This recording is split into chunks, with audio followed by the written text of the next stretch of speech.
오늘은 히브리서 3장 1절부터 6절의 말씀을 통해서 오늘 1절에 있는 말씀처럼 예수를 깊이 생각하라 하는 제목을 가지고 함께 은혜를 나누고자 합니다. 히브리 저자는 유대인들에게 예수 그리스도를 증거하면서요, 예수 그리스도는 어떤 분인가를 비교를 통해서 설명합니다. 그래서 1장부터 2장까지 천사를 통해서 비교했습니다. 천사는 우리의 눈으로 볼 수 없습니다. 영적인 존재입니다. 그러나 그 천사라는 존재를 인간들은 다 의식하고 있습니다. 뛰어난 능력을 가진 자, 인간과 비교할 수 없는 존재, 천사를 그렇게 이해합니다. 그런데 예수님은 그 영적인 천사보다도 더 뛰어나신 분이다. 그래서 천사하고 비교합니다. 천사는 우리가 보기에는 뛰어난 존재이지만 예수님은 창조주이시고 천사는 피조물에 불과하다.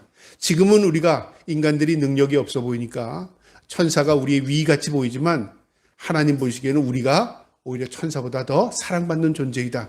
그러면서 천사와 예수 그리스도를 증거해 나가면서요, 예수 그리스도가 어떤 존재인가 그것을 설명해 나갔습니다. 이제 3장부터는요, 천사를 실존 인물인 모세와 비교합니다. 천사라는 존재는 눈에 보이지 않으니까 믿는 사람도 있을 것이지만 믿지 않는 존재도 있죠. 그러나 모세는 이스라엘 민족이 다 압니다. 모세 그러면 이스라엘 민족은요, 가장 위대한 지도자라고 누구나 예외 없이 다 그렇게 이해합니다. 그래서 지금도 이스라엘 사람들에게 당신의 인류 역사상 가장 위대한 지도자가 누구였습니까? 물어보면요, 예외 한 사람도 그 예를 벗어나지 않습니다. 모세입니다. 그렇게 말합니다. 위대한 왕은 누구였습니까? 그러면 다윗입니다. 그렇게 말해요. 그 다윗과 모세는요, 인류 역사, 그 이스라엘 민족에 있어서요, 잊을 수 없는 영광스러운 존재들로 표현합니다. 특별히 모세는요, 하나님을 대언했던 사람입니다. 만났던 사람입니다. 그리고 하나님의 말씀을 직접 받은 사람이고요, 하나님의 말씀을 또 인간들에게 전했던 사람입니다. 그러니까 하나님과 인간 중간에요, 중보의 역할을 감당했던 사람이고 이스라엘 민족을 노예에서 해방시켜서 이끌어낸 사람입니다. 민족의 지도자, 영적인 지도자, 그리고 하나님이 사랑하는 지도자, 그렇게 인식합니다. 이제 오늘 본문부터는요, 모세와 예수 그리스도를 비교합니다. 그러면 이 비교가 올바른 비교냐? 사실 인간의 언어로요, 예수를 어떤 존재와 비교할 수 없습니다. 예수는 창조주이십니다. 그 다음에 세상의 모든 것들은 다 피조물입니다. 창조주와 피조물을 비교할 수 없습니다. 그렇죠? 그러나 인간이 이해할 수 있도록 비교하면서 지금 이 히브리서 저자는요, 유대인들에게 이해를 시키는 겁니다. 유대인들에게 있어서 모세 그러면은 감히 접근할 수 없는 아주 영적인 위대한 존재라고 생각합니다. 그런데 모세보다도 뛰어나다, 그건 하나님밖에 없습니다. 바로 설명하지 않아도 모세는 바로 인간 가운데 가장 뛰어난 존재였다면 예수 그리스도는 바로 하나님이구나, 비교를 통해서 알 수 있습니다. 우리 사람들이 어떤 것을 설명할 때요, 비교라는 어떤 기술을 통해서 설명합니다. 예를 들어서 사과는 배하고 비교할 때 어떻게 비교합니까? 모양은 비슷하지만 맛이 달라. 그렇죠? 단맛이 진한 게 배고 그 다음에 새콤달콤한 맛을 가지고 있는 게 사과야. 이렇게 어떤 설명을 하잖아요. 비교가 가능합니다. 그런데 비교를 잘못하게 되면요, 사람의 마음에 상처를 줍니다. 어떤 비교가 그럴까요? 당신은 저 사람보다 못해. 그러니까 너는 쟤하고 왜 이렇게 다르냐? 라고 비교한다면 어떻게 될까요? 벌써 비교 자체가 욕이 되고요, 비교 자체가 상처가 됩니다. 근데 사람들은 대개 비교할 때요, 상대, 내가 좋아하는 것과 좋지 못한 것을 상대합니다. 극과 극을 비교한다 그 말이죠. 그럼 비교할 수 없습니다. 또 비교하지 말아야 합니다. 우리 사람들이요, 대개 상처를 어디서 많이 받냐면 비교해서 상처를 받아요. 욕하는 것보다 더 나쁩니다. 욕은 어떻게 되냐면 직접적으로 상대가 모욕을 할 때 저 사람은 뭐 그런 사람이야 라고 치부할 수 있지만요, 비교를 하게 되면 뭐가 되냐면은 각인이 됩니다. 그럼에도 불구하고 사람들은 비교를 통해서 남을 끄집어내린다 그 말이죠. 특별히 어떤 긍정적인 것과 부정적인 것은 비교 대상이 되지 않습니다. 그런데 사람들은요, 그렇게 비교합니다. 오늘 성경이 어떻게 비교하냐면요, 긍정적인 것과 그 다음에 더 긍정적인 것을 비교합니다. 모세는 누구나 사람들이요, 모세의 흠을 잡을 게 없습니다. 왜냐하면 모세의 흠을 잡으면 자신은 어떤가를 드러나기 때문에 그렇습니다. 그런데 모세와 예수 그리스도를 비교한다는 것은 무엇을 의미하냐면 우리가 존경하고 우리가 인정하는 그 모세보다 뛰어난 분이라면 그분은 하나님이시다라는 거 인정되는 겁니다. 그래서 긍정 위에 최상의 예수 그리스도를 비교하는 거죠. 우리가 그래서 비교의 방법을 성경을 통해서 배울 수 있습니다. 우리가 아이에게 칭찬할 때요. 야, 너 참 잘해. 그럴 때 어떻게 잘해요? 그런데 네가 저 사람보다 더 잘할 수 있어. 긍정적으로 비교하면 아이에게 자존감, 자존심이 세워집니다. 그런데 비교를 잘못하게 되면요. 자존감을 무너뜨려요. 그래서 성경을 통해서 우리가 많은 것들을 배우는데 비교하는 방법도 배웁니다. 이 히브리 저자는요. 예수 그리스도를 모세에게 비교하는데 오늘 본문을 통해서 예수 그리스도는 누구이며 모세는 누구인가 오늘 말씀을 통해 깨닫고 우리가 오늘 본문의 말씀처럼 예수 그리스도를 이 말씀을 통해서 깊이 우리의 마음에 각인시킬 수 있기를 주님의 이름으로 축복합니다. 자, 그럼 1절을 한번 보겠는데요. 그러므로 함께 하늘의 부르심을 받은 거룩한 형제들아 우리가 믿는 도리의 사도이며 대제사장이신 예수를 깊이 생각하라. 예수를 깊이 마음에 두라는 말인데요. 여기 함께 하늘의 부르심을 받은 거룩한 형제들아. 여러분, 우리가 구원받은 것은 부름받은 겁니다. 우리가 구원받은 건 내가 잘해서 아닙니다. 구원받은 거 예수 믿어서요? 물론 예수를 믿기 때문에 구원받는 거죠. 그런데 오늘 본문으로 보면 하나님의 부르심이 없다면 예수를 믿을 수도 없고요. 하나님의 부르심이 없다면 우리 천국 못 갑니다. 그런데 우리가 이것을 잘못 이해하는 거죠. 내가 열심히 믿어서 내가 교회 생활 잘해서 내가 뭐를 해서 하나님이 나를 예뻐서 천국 보내는지 착각합니다. 하나님의 부르심입니다. 전적인 하나님의 주권적인 섭리입니다. 내가 악할지라도 내가 연약할지라도 내가 부족할지라도 하나님의 부르심이 있었다 그 말이죠. 그 부르심을 받은 성도를 뭐라고 하냐면 거룩한 성도라고 말합니다. 형제. 여기 거룩이란 뜻이요. 우리가 거룩하면 때묻지 않은 것, 거룩하면 고귀한 것 이렇게 생각하잖아요. 히브리 원어를 보면 거룩함이란 뭐냐면요. 구별된 것을 의미합니다. 구별된 것입니다. 무엇이 구별됐어요? 세상 가운데 하나님께서 우리를 부르셔서 구별했어요. 너는 오른쪽, 너는 왼쪽 이렇게 구별했어요. 그 가운데 하나님께서 구원받을 백성으로 구별해 놓은 겁니다. 이 말씀이 만약에 안 믿는 사람들, 그 다음에 구원받지 못할 사람이 이 말을 보면요. 편애라고 생각할 겁니다. 하나님이 그럼 누구는 구원받기 위해서, 누구는 구원받지 못하기 위해서 미리 믿기도 전에 구별해 놨어? 그 하나님이 그게 정당해? 그렇게 말할 수 있잖아요. 그런데 참 신비롭습니다. 하나님 미리 아신다고 그랬습니다. 미리 아신다는 거. 우리 인생을 미리 아셔요. 우리가 어떤 존재인가 미리 아셔요. 그것도 신비입니다. 우리는 5분 이후에 할 일을 모르죠. 우리는 앞으로의 내가 어떻게 될지 나도 모릅니다. 하나님 아신다 그 말이죠. 하나님 미리 아시고 우리를 부르셨습니다. 그리고 하나님께서 그 부르심에 따라 하나님께서 우리를 견인해 나가십니다. 그래서 우리를 정결케 만들어 가시고 우리를 예수 그리스도를 나의 구주로 고백하게 하시고 예수 믿는 성도로서 소금과 빛으로 살게 하십니다. 그리고 하나님을 나의 아버지로 고백하게 만듭니다. 그리고 천국 백성으로 이 땅에서 훈련시켜서 마침내 하나님께서 우리를 천국으로 입성시킵니다. 모두 100% 하나님의 주권적인 섭리입니다. 여기 바로 그 말입니다. 함께 하늘의 부르심을 받은 거룩한 형제들아. 자신도 지금 하나님 앞에 부름받은 존재로서 구원받은 백성들아. 다시 말하면 내 형제들아 그 말이죠. 구원의 안에서 우리 모두 형제라 그 말입니다. 그러면서 우리가 믿는 도리의 사도이시며 우리가 믿는 도리라는 건 뭐죠? 우리의 믿는 대상을 의미합니다. 우리의 믿음의 대상은요. 하나님의 예수 그리스도, 성부, 성자, 성령. 그런데 우리는 그냥 예수 믿어요 그렇게 말합니다. 하나님 믿어요, 성령 믿어요. 물론 그렇게도 맞겠지만 우리는 보통 예수 믿어요 그렇게 말합니다. 왜 그 말을 하냐면요. 예수를 믿어야 하나님을 알 수 있기 때문에 그렇습니다. 여러분 세상에 예수님을 이야기하는 종교가 기독교만 있지 않습니다. 이슬람교에서도 예수 그리스도가 있고요. 코란을 찾아보면 예수님의 이야기가 많이 나옵니다. 예수님의 기적, 예수님께서 하신 일들. 그런데 왜 코란에는 예수 그리스도를 메시아로 받아들이지 않냐면요. 그들은 선지자로만 이해합니다. 선지자. 그런가 하면 불교에서도 예수님 합니다. 네. 여러분 예수를 성인이다. 예수가 위대한 인물이라 누구나 이야기할 수 있지만요. 예수가 구주라는 그리고 예수가 나의 구원주라고 말하는 종교. 오직 기독교입니다. 예수님 없으면 우리에게 구원이 문제가 없기 때문에 그렇습니다. 문제가 해결되지 않기 때문에 그렇습니다.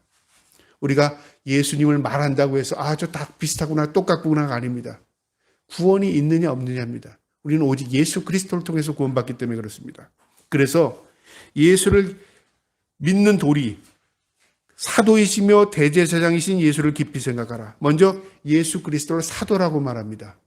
무엇 사도라는 의미냐? 보내심을 받은 자입니다. 예수님의 제자들이 사도행전은 예수의 그리스도의 사도가 되었습니다. 배우는 자는 제자입니다. 그 다음에 보내심을 받은 자는 사도입니다. 우리가 계속 배우기만 한다면 우린 제자로만 남게 되겠죠. 그러나 우리가 보내심을 입으면 사도가 되는 겁니다. 예수님은 하나님의 사도로서 이 땅에 우리에게 말씀하러 오셨습니다. 그 다음에 그분은 대제사장이 되셨답니다. 대제사장은 뭐냐면요, 중보자입니다. 인간을 구원하기 위해서 하나님 옆에 나가는 자입니다. 그래서 대제사장은 제물을 가지고 하나님 앞에 백성들의 그 마음을 실어서 그 제물을 하나님께 올려드립니다. 제사를 통해서요. 그 대제사장은 인간의 편에서 하나님께 나가는 자죠. 선지자는 누굽니까? 선지자는 사도입니다. 바로 하나님의 편에서 인간에게 말씀하는 거죠. 그 역할을 다 감당하신 분이 예수 그리스도시다 그 말이죠. 그 예수님을 깊이 생각하랍니다. 여러분, 우리가 생각도 여러 가지가 있을 수 있지만 깊이 생각하는 건 무엇을 의미하냐면요, 몰입해라, 몰두해라, 전념해라, 깊이 묵상하라, 그런 의미를 가지고 있어요. 여러분, 우리가 깊이 생각하는 것과 건성건성 생각하는 것의 차이가 어디에 있을까요? 생각은 누구나 다 할 수 있습니다. 근데 생각이 스쳐가는 생각이 있을 수 있고요, 그 생각을 딱 잡을 수 있어요. 그래서 거기에 몰입할 수 있다 그 말이죠. 이 말의 의미는요, 너희가 예수 그리스도를 잊지 말라 그 말입니다. 예수 그리스도의 너의 삶의 주인으로 모시고 살아라. 예수 그리스도에게 초점 맞추고 살아라 그 말이죠. 그게 신앙입니다. 내가 주일날이니까 오늘은 예수님 생각해야지. 그 다음에 한 주간은 내가 직장 생활하니까 예수님 잊어버리고 살아도 되겠지. 우리가 그렇게 말은 하지 않지만요, 우리의 삶에 그런 현상이 나타나는 경우가 참 많습니다.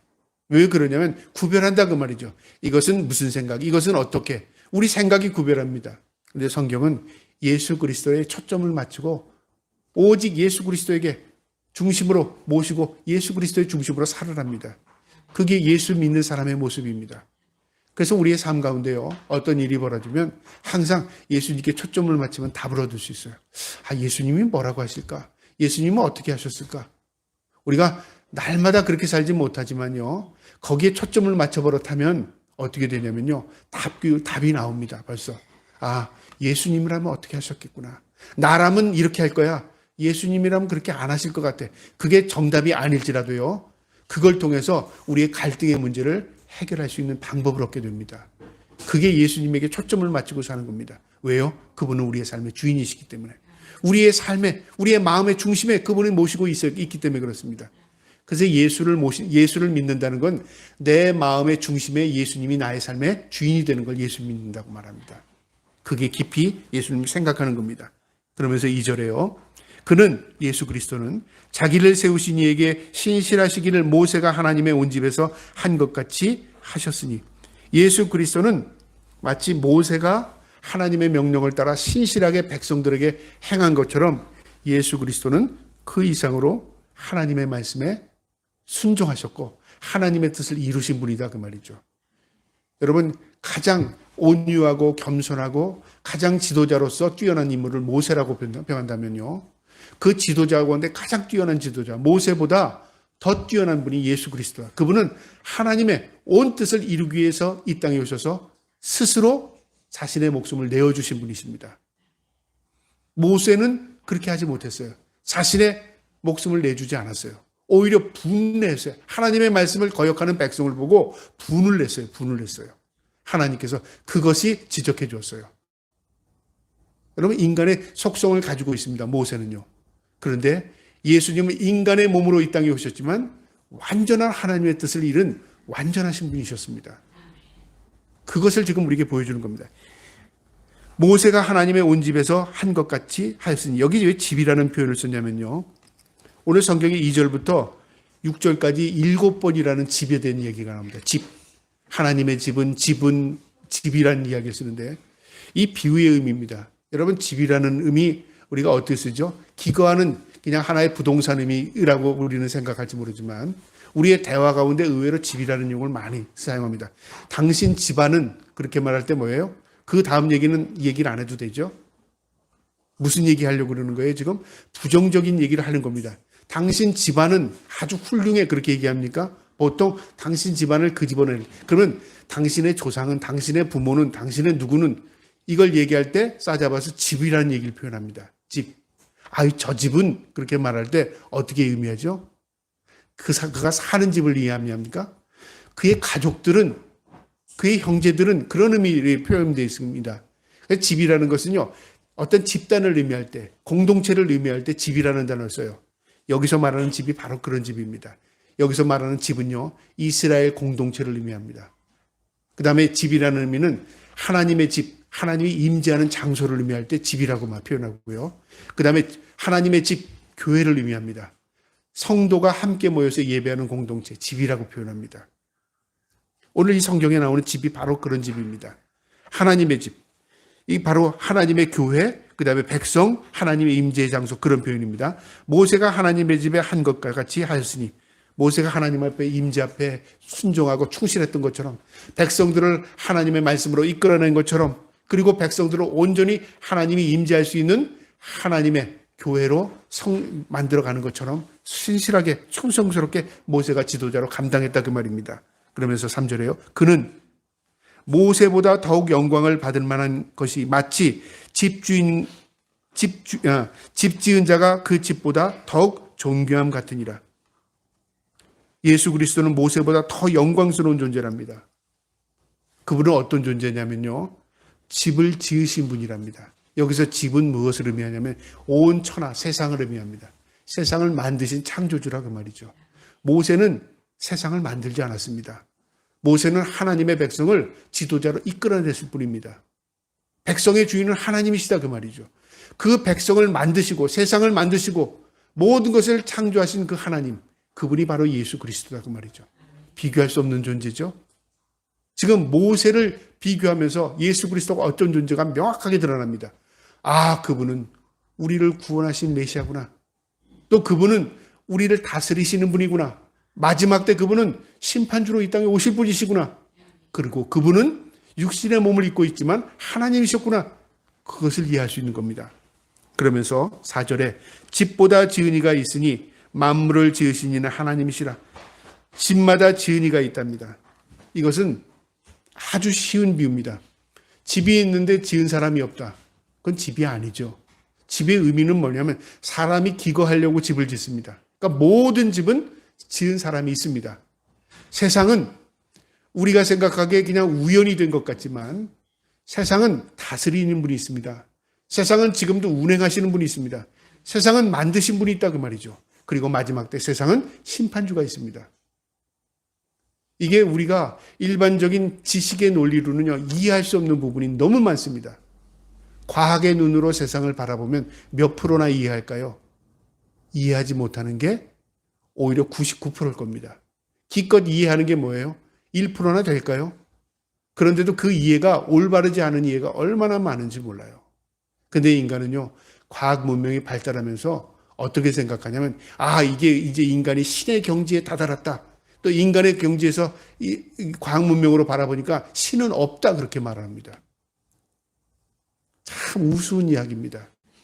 인간의 관점에서 인간의 지식을 가지고 하나님이 창조주를 판단하고 평가하고 있다는 거죠. 인간의 어리석음입니다. 그래서 관점이 굉장히 중요합니다.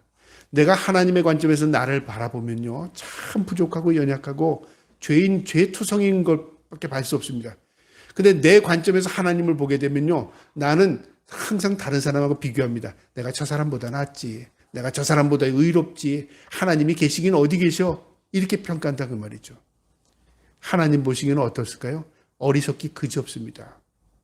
그래서 아는 것, 내 안에 있는 지식으로 하나님을 평가할 수 있다는 것은요, 결국 그 사람이 내 무식을 드러내는 겁니다. 진짜는 뭐냐면요, 하나님의 마음으로 세상을 바라볼 때 세상에 보이지 않던 것들이 보여지는 겁니다. 그래서 진정으로 하나님을 만난 사람들은요, 세상을 바라볼 때 달리 보입니다. 이렇게 보는 눈이 생긴다 그 말이죠. 그래서 어떤 눈이요? 다른 눈이 생겨요. 영적인 안목이 생긴다 그 말이죠. 오늘 이 본문이요, 바로 그 말입니다. 집마다 지은 이가 있으니 만물을 지은 이는 하나님이시라. 세상의 모든 피조물에 만드신 이가 있다 그 말이죠. 그게 피조물이라. 피조물이 있다면 창조주가 있어요. 그 피조물이 너무너무 위대하고 우리 인간의 지혜는 도저히 상상이 가지 않기 때문에 인간은 그냥 시간이 흐름에 따라서 진화했다. 시간이 흐름에 따라서 자연적으로 무언가 이루어졌다고 생각하는 거죠. 막연한 거죠. 막연한 것. 이게 인간입니다. 성경은 분명히 우리에게 가르쳐 줍니다. 집을 지은 이가 있듯이 세상을 만드신 이가 있다. 그분이 하나님이신데 그 하나님이 바로 예수 그리스도다. 이 땅에 그분이 오셨다 그 말입니다. 5절에요. 또한 모세는 장래에 말한 것을 증언하기 위하여 하나님의 온 집에서 종으로 신실하였고, 모세는 어떤 인물이었냐면 하나님의 말씀을 증거하기 위해서 너희에게 보내준 너희의 집, 다시 말하면 하나님의 백성들에게 보내준 종이다 그 말이죠. 여러분, 종의 신분은 무엇이죠? 주인에게 모든 것이 속해 있습니다. 주인의 뜻대로 모든 것이 부려지는 겁니다. 주인의 일을 모든 일을 행하는 겁니다. 명령을 따라가세요. 그래서 부림을 받는 자고요. 그 다음에 또 종은 청직입니다. 자기에게는 능력, 권력이 하나도 없습니다. 권한이 없다 그 말이죠. 그런데 예수 그리스도는 어떤 존재냐면 6절에 그리스도는 하나님의 집을 맡은 아들로서, 그분은 아들이랍니다. 그와 같이 하셨으니. 여러분, 아들이라는 존재는 무엇을 의미하냐면요, 바로 실권자라 그 말이죠. 그 집안의 주인이라 그 말입니다. 예수 그리스도는 이 세상의 주인이십니다. 그분이 육신의 몸을 입고 이 땅에 오셨다고 해서 우리와 동일한 존재가 아니라 그 말이죠. 그분은 우리를 구원하기 위해서 육신의 몸을 입고 오셨지만 그분은 하나님이시고 그분은 하나님의 아들이셨다 그 말입니다. 놀라운 말씀입니다. 그와 같이 하셨으니 우리가 소망의 확신과 자랑을 끝까지 굳게 잡고 있으면 우리는 그의 집이라. 그 예수 그리스도에게 우리가 소망을 두고 예수 그리스도를 자랑하고 예수 그리스도에 대한 확신한 믿음을 가지고 있으면 어떻게 된다고요? 우리는 그의 집이랍니다. 여기서 그의 집은 하나님의 집, 우리가 성소가 된다 그 말이죠. 그래서 성소가 여기 있다 저기 있다 아니라 너희의 심령 안에 있느니라 예수님께서 말씀하셨죠. 내 안에 계십니다. 성전이. 내가 예수님을 모시고 있는 겁니다. 어떻게 하면요? 예수님에 대한 확신, 예수님에 대한 소망, 예수님에 대한 믿음을 가지고 살면 하나님을 모시고 있는 겁니다. 그럼 우리가 하나님의 거처 처소가 됩니다.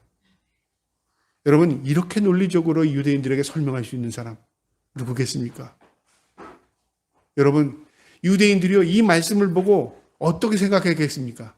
메시아가, 우리가 죽인 메시아 예수 그리스도가 바로 메시아였다는 건가? 기가 막히지 않겠습니까? 지금은 그들이 아직은 메시아로 예수 그리스도를 받아들이지 못하고 있지만요, 언젠가는 하나님의 말씀이 그들의 귀에 들려올 것이고요, 그들의 심령에 못이 박힐 겁니다. 그리고 그들이 통회하는 날이 있을 것이고요, 그리고 그들이 예수 그리스도를 영접하고 메시아를 구주로 받아들이는 순간에 이제 마지막에 징조들이 나타나게 될 것입니다. 우리가 그 시대에 살고 있습니다. 그래서 우리의 초점을 어디에 맞추냐면요, 예수 그리스도의 초점이 맞춰지지만 그 역사의 흐름을 세상 전체를 보지 않아도 이스라엘 민족에게 초점을 맞춰서 보게 되면요, 시간적인 흐름을 알게 됩니다. 이스라엘이 건국이 됐네. 하나님의 말씀대로 회복이 됐네. 이스라엘이 지금 어떤 일을 당하고 있네. 이스라엘 민족의 변화가 어떻게 일어나고 있네. 이걸 변화를 보게 되면 주님이 오실 날이 이제 다가이 오는구나, 우리가 의식할 수 있어요. 그래서 우리가 말세지말이라 하는 말은요, 마지막 때에서도 마지막 때 살고 있는 인생들이구나, 그걸 깨닫게 됩니다. 오늘 이 말씀에서요, 1절에 주신 말씀처럼 예수를 깊이 생각하라고 말합니다. 여러분, 어떻게 깊이 생각할 수 있을까요? 깊이 생각하는 게 뭘까요?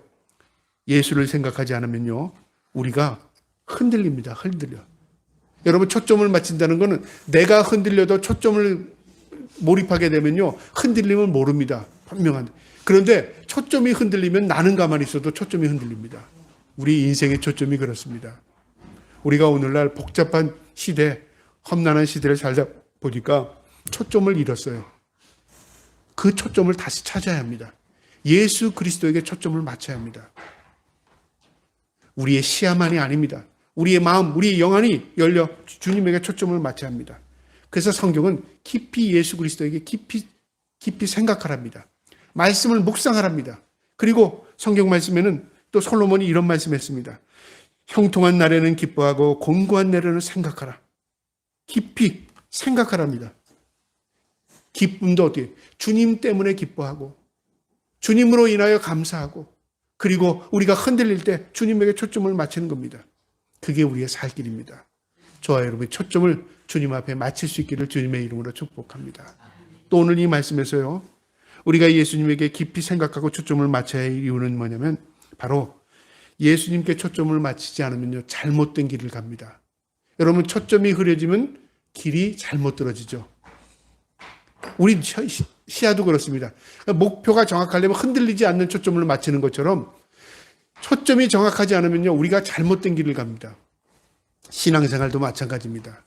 예수 그리스도에게 초점이 맞추지 않고 나에게 초점을 맞추면 어떻게 될까요? 내가 잘 되면 할렐루야 아멘입니다. 내가 원하는 대로 되면요, 예수님이 그 다음에 필요가 없어집니다. 왜요? 내가 다 잘 됐으니까 이제 필요의식이 없어지는 거죠. 그거는 예수님을 만난 게 아닙니다. 예수를 믿는 게 아닙니다. 초점을 어디에 맞추면 예수 그리스도에 맞춰야지만 내가 올바른 길을 가고 있느냐를 알아야 돼요. 그 올바른 길을 알 수 있는 것은요, 분명한 초점이 정확해야 돼요. 그래서 나침판은 변함이 없습니다. 나침자는 북과 남을 가리킵니다. 만약에 이게 시간에 따라서 방향이 흘러진다면 그것은 정확한 나침판이 아니죠. 나침판은 어느 곳에 있든지 북쪽을 가리킵니다. 마찬가지입니다. 예수 그리스도를 바라보게 되면요, 우리의 인생의 길이 흐트러지지 않아요. 그래서 인생의 목표가 나이에 따라 달라지는 것은 초점이 없기 때문에 그렇습니다. 20대에는 내가 이 다음에 뭐가 될 거야? 30대는 어떻게 될 거야? 40대는 어떻게 될 거야? 그건 뭐냐면 내게 초점을 맞추니까 초점이 흔들리는 거죠. 그러나 예수 그리스도에게 초점이 맞추면요, 인생의 나이가 들고 삶의 변화가 일어나도요, 초점이 점점 명확해집니다. 그래서 인생의 나이가 들수록 내가 그동안 어떤 초점을 가지고 살아왔는가, 내가 무엇을 추구하며 살아왔는가, 그게 명확해집니다. 저와 여러분이 예수 그리스도에게 초점을 맞추고요, 우리가 헛된 길, 잘못된 길 걸어가지 않기를 주님의 이름으로 축복합니다. 그게 예수 그리스도를 깊이 생각하는 겁니다. 마지막으로요, 우리가 예수 그리스도를 깊이 생각하지 않으면 어떻게 되냐면요, 누가 좋아하냐면 사탄이 좋아합니다. 사탄에게 미혹된다 그 말이죠. 사탄은 항상 우리 곁을 따라오면서요, 우리를 미혹해요. 야, 그 길 말고 여기도 있어. 그 길 말고 넓은 길이 있어. 그 길 말고 사람들이 많은 가는 길이 있어. 그 길 말고 진짜 성공이 여기 있단다. 사탄이 우리에게 계속 유혹적인 말을 합니다. 내가 진정으로 예수 그리스도에게 초점을 맞추지 않으면 어떻게 된다고요? 사탄이 미혹합니다. 심지어는 예수 그리스도께서도 시험을 당하셨습니다. 너 배고프지? 만든 이야기입니다. 그건 너 돌 떡덩이로 만들 수 있잖아. 예수님 하실 수 있습니다. 미혹당하지 않습니다. 사람이 떡으로만 사는 게 아니라 말씀으로 산다. 우리가 먹고 사는 문제가 중요한 게 아니라 내 인생의 주인인 하나님의 뜻대로 사는 것이다 그 말이에요. 너 거기서 뛰어내려. 내가 너 영광스럽게 해줄게. 너 기적을 베풀어. 우리가 어떤 기적을 맛보게 해주세요. 하나님, 내가 능력을 맛보게 해주세요. 그럼 예수 더 잘 믿을게요. 그거와 똑같은 거예요. 우리가 그런 능력으로 사는 게 아니야. 하나님 시험하지 마. 우리의 인생을 가지고 장난치지 마 그 말이죠. 왜요? 내가 내 뜻대로 잘 되고 성공했다고 해서 내가 예수 더 잘 믿을 것 같아? 천만의 말씀이요. 너 예수 부인한단다. 네가 뜻대로 잘 된다고 해서 너 하나님이 계시고 하나님 안 계시고가 거기에 있는 거야? 그건 초점이 너에게 맞춰져 있는 거야. 세상이 어떻게 돌아가든 내 인생이 어떻게 되든 내가 인정하든 인정하지 않든 하나님은 계셔. 초점을 분명한 겁니다. 그리고 예수 그리스도는 나 같은 죄인을 구원하기 위해서 이 땅에 오셨어. 분명히 초점을 맞추는 겁니다. 사탄은요, 우리에게 늘 속삭입니다. 초점을 흐리게 만든다 그 말이죠. 야, 인생 그렇게 산다고 해서 뭐 좋을 거 있는 줄 알아? 다른 사람 다 그렇게 산단다. 너도 그렇게 살아도 괜찮아. 여러분 미혹되지 마시기 바랍니다. 인생은요, 하나님이 우리의 삶을 인도하십니다. 그분이 우리의 목자장이 되신다고 했잖아요. 그분 우리에게 무엇을 말씀이 나침반이 되어주신다고 말씀하셨어요. 말씀 보고 가는 겁니다. 주님 따라 사는 겁니다. 그래야 초점이 흐트러지지 않아요. 저와 여러분이 이 초점을 흐트리지 말고요, 사탄의 미혹에 넘어가지 마시기 바랍니다. 사탄은 어떻게 유혹하냐면 우리의 생각을 주장해요. 그래서 생각을 흐려지게 만들어요. 그 다음에 우리의 육체를 더럽혀요. 그래서 육체가 만진창이가 되게 만들어요. 그러니까 어떻게 해요? 내 육체적으로 어떤 사람은 곤비하게 만들고 어떤 사람은 육체를 허탄하게 만들어서 우리가 만진창이가 되게 만들고요. 어떤 사람은 정신적으로 혼미하게 만들죠. 그 다음에 마지막 어떻게 돼요? 영적으로 타락하게 만듭니다. 그래서 영적으로 혼미해집니다. 뭐가 진짜인지 뭐가 가짜인지. 그래서 이단의 특징이 나중에 드러나는 게 보면 모두 성적인 타락으로 드러납니다. 저 사람 예수는 잘 믿었는데 실수로 그랬어. 저 사람 예수는 잘 믿는 사람인데 그냥 그래서 그래. 천만의 말씀이요. 여러분, 육체의 타락, 정신의 타락, 영적인 타락은 다 연관관계를 가지고 있습니다. 그것이 타락하면요, 초점이 흐려지고 예수 그리스도를 떠나게 됩니다. 오늘 이 말씀, 예수를 깊이 생각하라. 우리의 마음에 새기라. 예수를 깊이 생각하라. 초점을 분명히 해라. 예수를 깊이 생각해라. 그래야 사탄의 미혹에 넘어가지 않는다. 이 말씀 마음에 두고 살아갈 수 있기를 주님의 이름으로 축복합니다. 아멘.